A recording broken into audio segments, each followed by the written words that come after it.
This poem has absolutely nothing to do with my family. I will repeat that.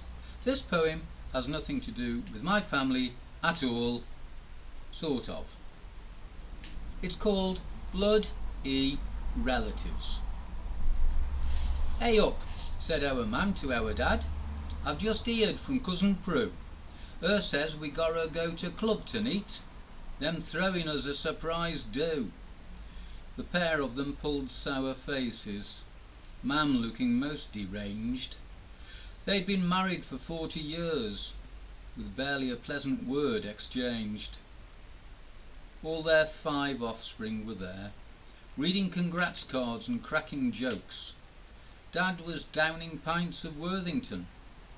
Mam was on pints of rum and coke.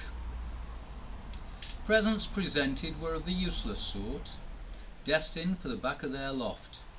Mam was given a bunch of gladdies, which set her hay fever off. The old girl was in a right bad mood.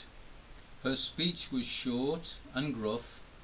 "I wouldn't ha' married this miserable old sod if I hadn't ha' been up the duff."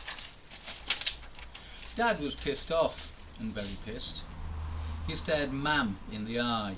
"Ah, and I wouldn't ha' married thee if I'd known the bastard weren't mine." Mam broke a walking stick on Dad's head, said, "Look what you've gone and done."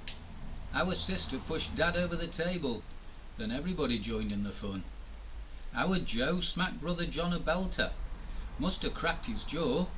"Why'd you do that?" whined the injured sibling. "Dunno," said Joe, hitting John once more. Ancient slights were remembered. There was a settling of various scores, cousin versus cousin, aunt against aunt, and of course everyone belted the in-laws. Botany Bay Bruce, cousin twice removed, not removed far enough some said, grabbed Granny Trickett's full colostomy bag and emptied it on Uncle Fred's head. Uncle Bill whispered to his neighbour Jill something that gave her the hystericals. Bill's wife Lil took this ill and stabbed him in the sphericals. The hired amateur DJ put a record on and switched on the cheap strobe lighting. His choice of song in retrospect was wrong. Or had he only got kung fu fighting?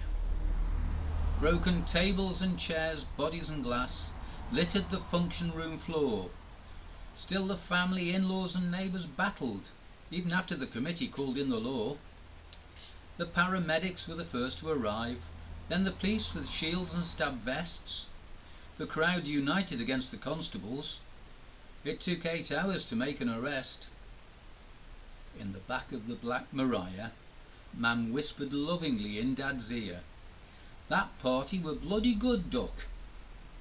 Shall us have another next year?"